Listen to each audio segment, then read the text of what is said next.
हाय दोस्तों, आज देखेंगे क्लास 12th का बायो में एक्सपेरिमेंट पहला। तो एक्सपेरिमेंट पहला है, उद्देश्य दिया गया है इस स्लाइड पर पराग अंकुरण का अध्ययन करना। सिद्धांत लिखना होता है। सिद्धांत पराग कण का केंद्र या तो परागकोश में ही या फिर पराग से वर्तिकाग्र पर पहुंचने के बाद विभाजित होने लगता है। परागकण के केंद्र में समसूत्री विभाजन होता है। ये पूछा जाता है परागकण के केंद्र में कौन सा विभाजन होता है, तो समसूत्री विभाजन होता है। इसके फलस्वरूप दो असमान कोशिका बनती हैं। कौन सी दो असमान मतलब अलग अलग कोशिका बनती हैं, जिसमें बड़ी कोशिका को वर्धी कोशिका कहते हैं। बड़ी कोशिका को क्या कहते हैं? वर्धी कोशिका कहते हैं।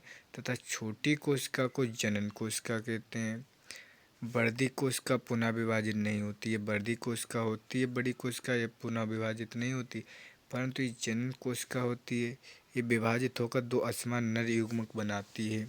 ये छोटी सी कोशिका होती है जिसे जनन कोशिका कहते हैं। ये विभाजित होकर दो असमान नर युग्मक बना लेती है। इसमें इस एक्सपेरिमेंट में आवश्यक सामग्री क्या क्या होनी चाहिए, जैसे ताज़े फूल, गुड़हल या गुलाब के स्लाइड होनी चाहिए, रबर होनी चाहिए और स्लिप होनी चाहिए, सुक्रोज होना चाहिए, बोरिक अम्ल होना चाहिए, मैग्नीशियम होना चाहिए और सल्फेट, पोटेशियम नाइट्रेट, बीकर इत्यादि होना आवश्यक है।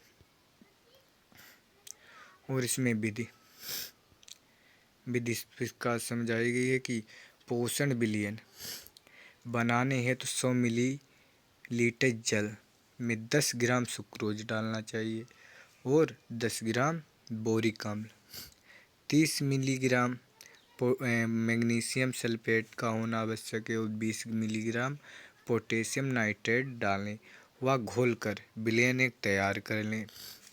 इस पोषक विलयन में कुछ बूंदें साफ स्लाइड पर लेकर उसमें ब्रश की सहायता से परागकण पर डालें। मतलब ब्रश की सहायता पर परागकण पर डालें, ऐसे मत डालना। 5 मिनट के पश्चात, मतलब 5 मिनट के पश्चात उसमें सूक्ष्मदर्शी द्वारा देखने पर हमें देखेंगे तो हर 10 मिनट पश्चात पुनः सूक्ष्मदर्शी में अवलोकन, मतलब बार बार 10 मिनट के पश्चात, 5 मिनट के पश्चात उसमें देखना चाहिए। नंबर चौथा है पराग नलिका की लंबाई नोट करनी। कितनी मतलब लंबाई है, उसके अनुसार पराग नलिका की लंबाई नोट करते जाइए। अब अवलोकन क्या है? अवलोकन किस प्रकार करेंगे? पोषण के माध्यम में परागकण लगभग 30 से 35 30 से 20 से 25 मिनट तक अंकुरित होते हैं।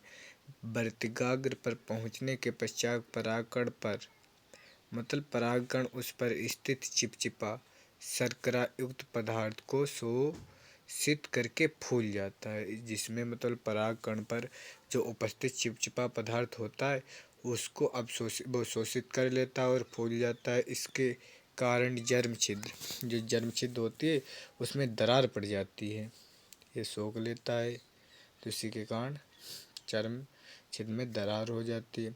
परागकण का आंतरिक पदार्थ अंताचोल, जो परागकण का आंतरिक पदार्थ होता है जिसे अंताचोल कहते हैं, सहित एक नलिका के रूप में बाहर निकल आता है। ये मतलब परागकण का आंतरिक पदार्थ अंताचोल होता है, ये पराग नलिका के रूप में बाहर निकल आता है, जिसे पराग नलिका मतलब पोलन ट्यूब कहते हैं। मतलब जो बाहर निकल के आता है उसे पराग नलिका कहते हैं। और वर्धी कोशिका ही पराग नलिका का निर्माण करती हैं। अब जी वर्धी कोशिका थी, यही पराग नलिका का निर्माण करती हैं। पराग नलिका में सबसे पहले वर्धी केंद्रक तथा उसके पीछे पीछे जनन कोशिका आती हैं। मतलब सबसे पहले वर्धी केंद्रक होगा, उसके पीछे पीछे जनन कोशिका आती हैं।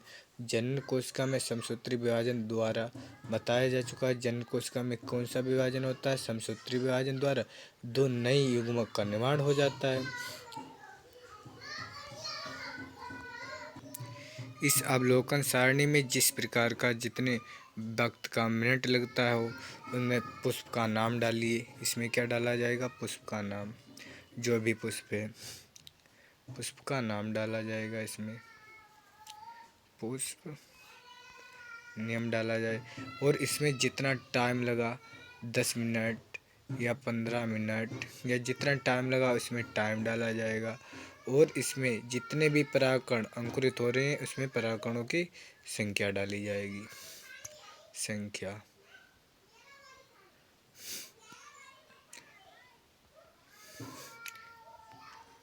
अब इस प्रकार परागकण अलग अलग मिनटों में अलग अलग प्रकार के दिखेंगे।